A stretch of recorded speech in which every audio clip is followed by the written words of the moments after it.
Welcome to Data and Dimensions, a podcast dedicated to exploring the transformative evolution of the internet into immersive 3D virtual spaces. I'm Neil Barber, industry analyst with S&P Global Market Intelligence Kagan. Today, I'm with Nic Hill, co-founder and chief innovation officer at Sawhorse, and host of the excellent Brands and Play podcast. Nic, thanks for being on our podcast. Right on, Neil. Thank you. I'm a fan of the podcast that you guys do as well. I'm super excited to be here. Oh, great. Thanks for the kind words. You know, we'll go into it in a little more depth later, but why don't you spend a minute telling us what Sawhorse is and what you do? Yeah, sounds great. So Sawhorse is a creative agency and production company, and we specialize in helping brands connect with audiences in engaging ways. So we really focus on telling stories in the form of video across social platforms, and then helping brands get inside of games on UGC gaming platforms like Roblox and Fortnite and the like. And I think the common through line is really about leveraging new technologies, new platforms to engage with audiences and the next generation of fans and consumers. Right. Yeah, I've really been fascinated by that story of pulling traditional media advertising into social media advertising, into gaming media advertising, and how that works sort of holistically up and down the pipeline. So great to have you on the show. So we just wrapped up airing a series of episodes recorded in late 2025. And with that in mind, I think we should help our listeners catch up with what's currently going on in the industry. So sort of a review of the last 2 months. I want to start with CES, which itself is a little stale at this point, but still looms large over the industry. And I'll just sort of start by talking about a theme that has been running through our episodes recently, which is the convergence of robotics with the metaverse, or 3D virtual spaces informing what robotics can do and vice versa. So when I landed on the show floor, I saw a lot of advancements in practical robotics and humanoids. So one of the big showpieces was LG's Cloyd, which could sort of fold laundry and do other household chores. The issue obviously is that it was really slow. It was a little clunky. And so we've talked over the past episodes about how 3D virtual models can train the robot in a fraction of the time. Yeah, there's argument about these robots is like, do they have to look like humanoids? Is that necessary? I'm sort of more of an R2 fan than a C3PO. If you get what I mean. It's like, right. These sort of like big humanoid robots, they can be kind of clunky, and it's like, do you really want them in your space? Because it might not be necessary. Because one thing I saw that was really clever was a chess, checkers, and Go machine. Did you see this? No, I did. I saw some playing games. I didn't see the chess, checkers, and Go. Yeah, it's like a little circular bot, and it has a long arm, and it has a little display face, and you just play games with it. It communicates with you as you're playing these games. I think to your point about, do they need to look like humans? Is that a function of, are we more comfortable with human-looking robots, or is it just more practical? Like, can an R2 reach the sink, so to speak? Right. You know what I mean? Like, those sort of like height issues come into play. I think it's a little hybrid of both. The unit itself has to be able to do what we need it to do, but it just doesn't necessarily have to look like us. And I think that actually causes problems when we start to, kind of draw that connection to make it feel like a person, because it just isn't. Let's move on to smart glasses. I saw the X-Real 1S that sort of had some quality of life benefits. I think it took a little bit of a price cut too, so pushing that out further into the market. I talked with Loomis, who is the waveguide developer for the Meta Ray-Ban displays. I finally got to try on the Meta Ray-Ban displays. They were excellent. An interesting market, growing, I want to say slowly from a nominal perspective, but from a year-over-year growth rate, you can really see some things start to happen. I think Luxottica said they pushed 7 million units out the door last year or something to that effect. I haven't really poked at that number a lot, but that's a pretty strong growth story. I'm extremely bullish on wearables. I definitely think there's a there. Way more than what we were so excited about the metaverse back in the day, and how VR was going to somehow be something we use in our daily lives or in our work lives, which was completely off base. With wearables, it's like the opposite.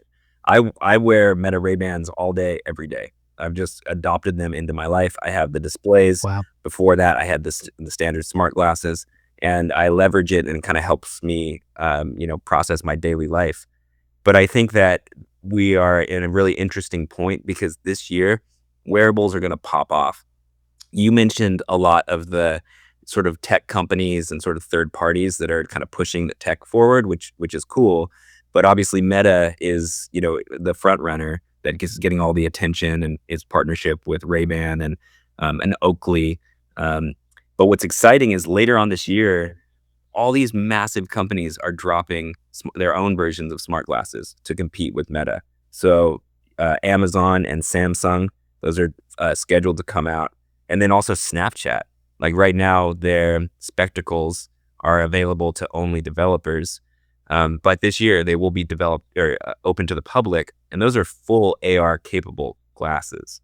So I don't know. I mean, I think there's no stopping this. I think we're going to see tons of new use cases, lots of utility, and I think we're going to see lots of adoption, especially as these tech companies start to partner with glasses, like glass companies and fashion companies, because it's just not intrusive.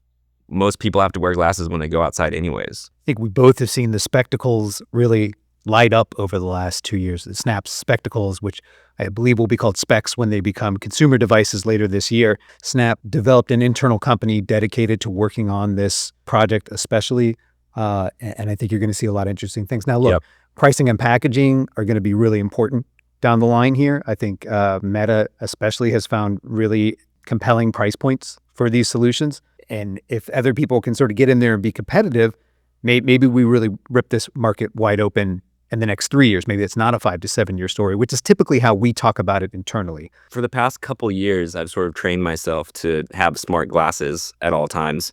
So I've got transitional lenses. So when I'm inside, they're just like normal see-through glasses, and when I'm outside, they're sunglasses. And charge them every night, put them on my face every day. And what I love most about them is the audio, to be honest. It's basically an extension of my phone. So instead of taking my phone out to like look at text messages, I can access them through my glasses. Those messages can be read out to me. Let's move on to the next story. Meta reportedly laying off 1,500 employees from the Reality Labs division. I call it this specifically because it really does touch on a lot of the tech, particularly the consumer-facing tech that we talk about on the podcast. But they're not alone in this sweep of layoffs. I think you've seen a lot of software companies, a lot of platform companies sort of pull back on their payroll over the past couple of years after expanding pretty rapidly during the early part of the pandemic. That doesn't necessarily mean that there's not trouble underneath these moves or should I say existential threats underneath these moves. But I wouldn't necessarily jump to the conclusion that laying off 1,500 employees is the end of the Horizon platform itself. You know, there are definitely issues with implementing the last mile on Horizon, what I would call sort of finding the right software fit for the community they built and then being able to grow that community. Some of that is tied to the hardware sort of stalled out. Most of it is tied to the hardware stalling out. But I still think we're going to see more VR from Meta. There's going to be more software experimentation, but it's definitely a realignment. And that realignment is probably toward what we're just talking about, smart glasses, which is they're going to take a lot of what they learned about imposing digital imagery directly in front of someone, and sometimes in stereoscopy, sometimes not, and then pulling that across to what they're going to do with smart glasses. Yeah, I mean, I agree. I don't think this amount of layoffs signals that Meta is getting out of virtual reality or that doesn't see the value in it.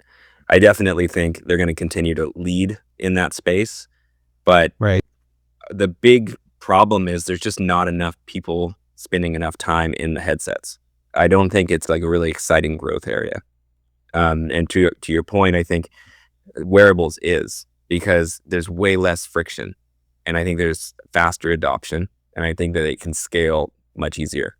I think in the meantime, Meta's just going to continue to kind of pioneer and improve virtual reality, and just continue to like keep it off to the side as the tech advances, and then be able to leverage it and capitalize on it once the tech gets where it needs to be or when the audience starts to change. And I will say the Meta Horizon platform, which is a UDC gaming platform that leverages the new Right. Horizon engine, they are moving more to mobile and less away from virtual reality. And I think that there's so many talented people over there that are sort of pivoting their abilities and their skills to kind of focus more on mobile and gaming. Okay, so let's get into the last story here. Netflix is buying Ready Player Me. They are an in-game avatar customization company. I mean, it sort of accords with their ongoing strategy inside of cloud gaming to bring different interactive experiences to their end users through their streaming video platform. Yeah, I gotta say, when I saw those headlines, I was shocked. I just did not see that coming. But once I thought about it a little bit deeper, I was like, oh, it kind of makes sense. So, I mean, what I liked about Ready Player Me was that it essentially was making an avatar system that tons of different developers and different platforms could use. So you can create, your avatar, and there was a clothing system that you could, pick whatever clothes you wanted. And then if the game or the platform you were going to go into was compatible with Ready Player Me, you could just load your avatar up and then jump into that game. I think it sounds really good in theory, but in practice, not every AAA title or gaming platform wants to participate. So I think they took it to a certain point, but then as far as adoption and sort of getting that across the board, I don't know where they're at with that. But the fact that Netflix jumped in and acquired them, I mean, I think it signals that Netflix is very serious about gaming. Yeah, I think it's really interesting too. And I also think it signals a sea change in the way they look at gaming, although I'm not necessarily sure how. Right now, most of the games on Netflix are through publisher partnerships, basically porting them. So that sort of doesn't necessarily lead me to believe that they could implement Ready Player Me easily across that existing stack. Yeah, well, I think what's really important here is digital identity. Young people really care about how they are perceived online or virtually. So I think this may be, instead of connecting to its current ecosystem, it's more like a future leaning play, I think. So it's like you log into Netflix, and traditionally we would watch shows, but now I think they want you to look at that as like, oh, I'm watching shows or I'm playing games. And how do I represent myself? Oh, the avatar system. Cool. I customize my avatar. Now I can jump into this specific game and I can show up in the way I want to. Or, even more future leaning, like if they start to do co-creation and Gen AI and collaborative real-time story creation, then you have an avatar that you can put yourself in those stories. So, I mean, that's probably way out in the future. That wouldn't be this necessarily. Netflix is doing something different from Roblox, but perhaps this is the start of those two approaches merging. Yeah, no, I think you're totally right, and they're a smart technology company, so they want options. I think this gives them options. I think the one thing that is super interesting that I would really want to get out there is that, especially on platforms like Roblox, users love to represent themselves in the specific exact way, and it's so important. And you'd be surprised how people show up. Sometimes they look like weird blobs, or they're floating heads, or they're really bizarre things, but to them that's their identity, and they take that so seriously. And one thing I haven't been a fan of on the Meta Horizon world side, and also the Ready Player Me side, is most of those avatars look very humanoid. They look like people, wearing clothes. And I think if you look at like all of the users across the quote unquote metaverse, we're talking about younger people that really like games. And from what I've seen, they like to go real bizarre on how they represent themselves. So when I see like a Ready Player Me, I'm like, looks cool, but what if I just want to be the floating blob? Like, can I do that? I don't know.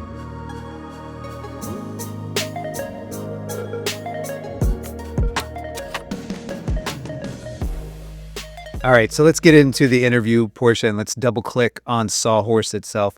Why don't you tell us a little bit about the work? So many interesting projects from Sawhorse over the past year. How to Train Your Dragon, which my kids are really into. Wicked on Roblox, Weapons on Fortnite, Sinners on Fortnite. A lot of film properties. Are there any other projects I haven't mentioned you would want to highlight? We've done a lot for like a lot of the different verticals. We worked with Walmart for a long time and helped sort of drive some of their innovation, immersive experiences on platforms like Zepeto, Walmart Realm, that was sort of a web-based immersive shopping platform. Also, like music, we've worked with Olivia Rodrigo, Elton John, bringing them into Roblox. Take a minute to describe for parts of the audience that might be new to this space what these experiences are like. So I turn on Roblox or Fortnite and I double click into one of these experiences. What happens next? Yeah, well, I mean, the one thing that I think is so important is engagement. And traditional marketing, we don't really think about engagement. It's really about like it's a top-down approach. It's like we made the video or we made the image and we put it in front of you and you consumed it and you moved on. I think the one really interesting thing about immersive marketing is you have the consumer's attention first off. They're leaning in, they're not sitting back, and their hands are on the controller. So they literally are playing your brand. They're spending longer periods of time engaging with the brand and being immersed in a world, whether that's, virtual reality or just on a phone, it doesn't matter. They're just playing with your brand. And I think something totally different happens in the brain from a marketing standpoint. It's not just you see it 7 times and so now you know the brand. It's like really building deep roots into the consumer because they are spending a lot of time and they're engaging and they're challenging themselves in these experiences. And I think that really just leaves this lasting impression of value on the player. Talk to me about, and you mentioned this earlier, it could be hard to be found on the Roblox platform.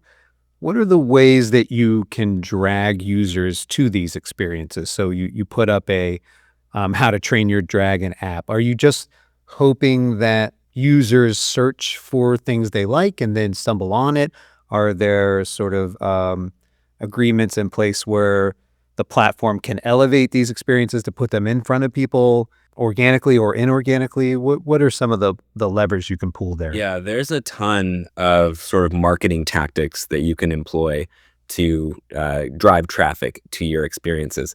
And that's everything from like Roblox example has a really pretty robust ad tech product. So you can, pay to advertise your game and have it show up in searches or show up on the main page. And everyone sees that, they click it, they go to it. You can also, broker deals with other games to create portals. So those games already have a lot of traffic. They jump in the portal that teleports you to, the game that you built. You can work with influencers to play the game and then, do live streams on other, social platforms to make people aware of the game to come in. We can leverage a ton of different, traditional marketing campaigns and strategies, running media externally and sending people in. So it's really a combination of all these clever marketing tactics to, make people aware of the games. But I think the most valuable part is really connecting with the community. And so trying to find other games, other game influencers that are native to that platform and aligning yourself with them, because that really cuts through the noise. It's really less valuable if you're just running an ad, say, playing my game over here. It's really, how do you get in with the community? And how do you get them to sort of vouch for the experience that was built or vouch for the brand? Yeah, good games tend to find that word of mouth or other sort of social or parasocial dynamics that help them find their audience. But that's an interesting dynamic you point out, this sort of meta marketing user acquisition story to get people into the marketing message. These are all tactics to kind of drive traffic, but the best way to drive traffic is just make a good game. Make a great game with a strong core loop that is leveraging trends that are working on the platform. And your best marketing, hookup is the algorithm. Like, you make a good game, people go there. You add a little bit of monetization, you have some tactics. All of a sudden, that game will get picked up in the algorithm, and then that's just being served to people, and then that's where your numbers really go up. So, it doesn't really work if you make a game that nobody wants to play and then you dump a ton of money into marketing. Like, that will get you numbers temporarily, but it will not get you sustained numbers or value. So we talked a few years ago, not long after Sawhorse stood up the Walmart Discovered experience, which allowed users to purchase real-world goods inside of Roblox. Roblox later codified that purchase strategy through an API that released to a lot of developers. But so far, we haven't seen evidence of a lot of revenue running through that sub-segment. Can you talk about your experience with what Walmart tried and what you see going on with retailers and virtual spaces in that sense? Well, I think we really got to give props to Walmart for being the very first company to do any type of like e-commerce inside of almost any of these platforms, but Roblox specifically. So it was really cool to be involved in that sort of historic moment. And yeah, where we were selling physical goods from an e-commerce standpoint that came with a digital twin that the avatar could keep inside of the game.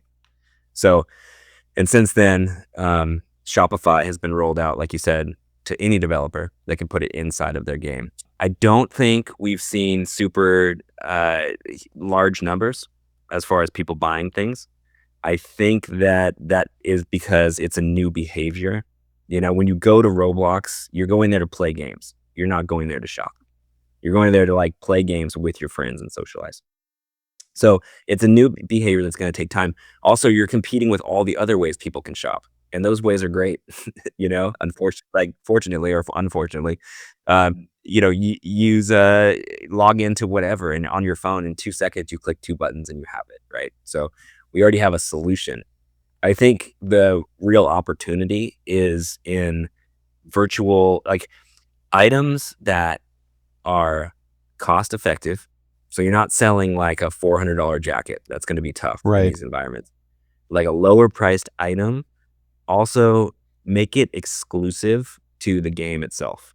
This is something that maybe you could only get on Roblox. Or is it an item you're manufacturing that has the game's IP woven into what the product actually is? So I think if you kind of hit all three of those things and you kind of create a lot of items and make them available in that space to those fans, that's opportunities to heavily monetize.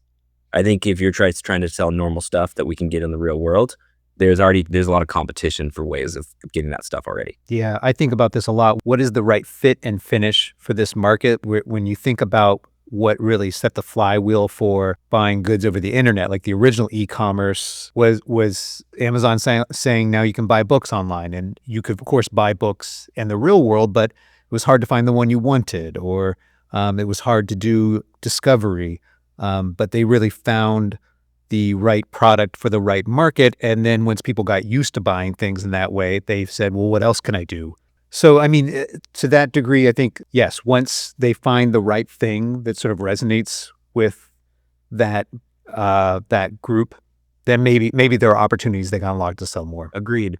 And, maybe over time, behaviors shift. If you're going to spend so much time on these UGC gaming platforms where you're not only playing and getting your play time out, but you're also socializing casually. And these platforms are available across, PC all the way to your phone, to anything. You could see a world where you kind of stay there longer than we currently are. And it's not outside the realm of possibility that you do your shopping there. Right. But I don't think that is currently high on the list of what people want. So is there an AI component to the Sawhorse story, but perhaps beyond just your internal workflow? How do you think about these new tools that are coming up where you can create assets or ideate certain virtual worlds more easily? I don't know if necessarily everyone's got their hands around what AI does on that level for their day-to-day operations, but what is your team thinking about as they see all these new tools come online? Yeah, I think our perspective is we're fully embracing it. I think in order to stay competitive in today's landscape, you have to be leveraging AI. You got to understand it. Just a nuts and bolts, production standpoint, we've already rolled it out across the entire company. So the way that we do administrative work to coding to post production to some 3D art generation, our teams are already leveraging that. But I think where it gets really exciting is how it lowers the barrier to entry for those to create. So we're seeing this on the video side and also the gaming side. So on the video side, it's amazing. We can create these sort of co-creation applications with video and Gen AI, where we can create an app and serve it out to, the public, and we can have them engage and create with a branded experience, their own content, and then we can share that widely. And it's kind of like the same mentality I was talking about earlier of like when you have a marketing campaign and you're actually playing or engaging, you're now doing that with an audience in the form of video. So they are making their own spinoffs of a brand IP and kind of their own stories, and you're kind of working with them in a deeper way.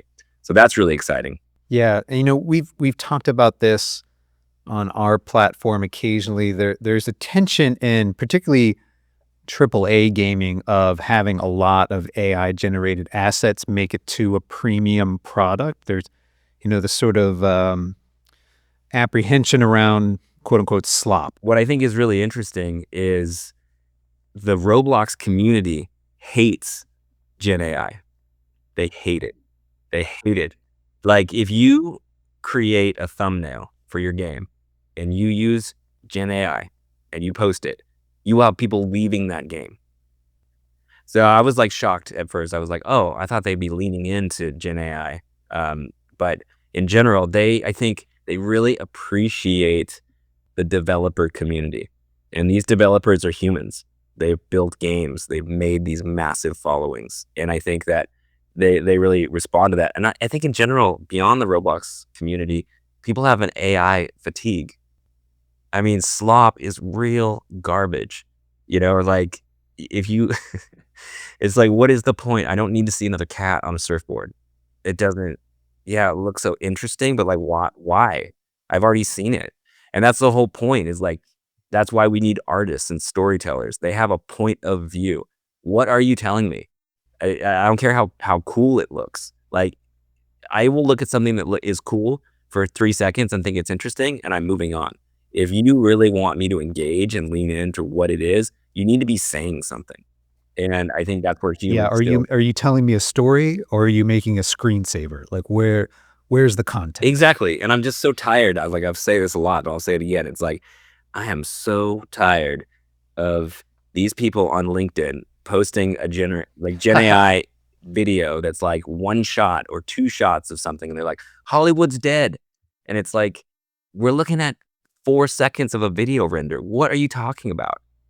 Why don't you make a story and post it and have a ton of people engage and think you're awesome? I doubt you'll be able to do it. I do agree that where probably AI fits in is that it's more a bicycle for the mind than it is a replacement for true creative instincts or true creative actions that needs to slot into a workflow where a human is sort of guiding it to a place where it can resonate with other humans and where that where that distribution begins and ends is going to be something that we're going to have to come together as both consumers and creators. Yeah. And we've already gone through this revolution with media creation. Look at how cheap it is to film a video and then distribute that globally. Anyone can do that right now on their phone for nothing. But that means that we're all creators, but then no one's a creator. We still have artists, filmmakers, amazing influencers that know how to engage an audience. You still need humans at the wheel with something to say. Yeah, that's such an interesting point about the democratization of creative tools. There's always sort of these growing pains where people start to pick it up and just let it fly, whatever comes out the other end. And it's interesting to see these experiments, although I do agree that at this point, the LinkedIn craze of just saying 2 seconds of video is kind of like, yeah, we get it. What else?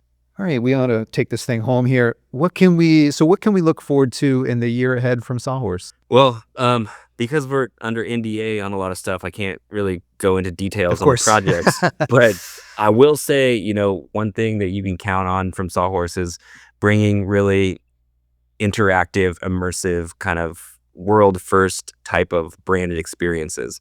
And I think that, we're going to continue to develop on these platforms, these UGC gaming platforms like Roblox and Fortnite. But we want to go outside as much as we can and continue to develop on all these emerging technologies and emerging platforms and figure out how to add value for brands and connect with audiences. I will say, like, I'm extremely bullish on the wearable space, and I think there's so much potential to unlock there. So I hope to be delivering some newsworthy stuff in that space this year at some point. Oh, very interesting. Great. Well, thanks so much for your time, Nick. It's been a great conversation. Right on, Neil. Likewise, this is fascinating stuff. Keep up the great work with the podcast.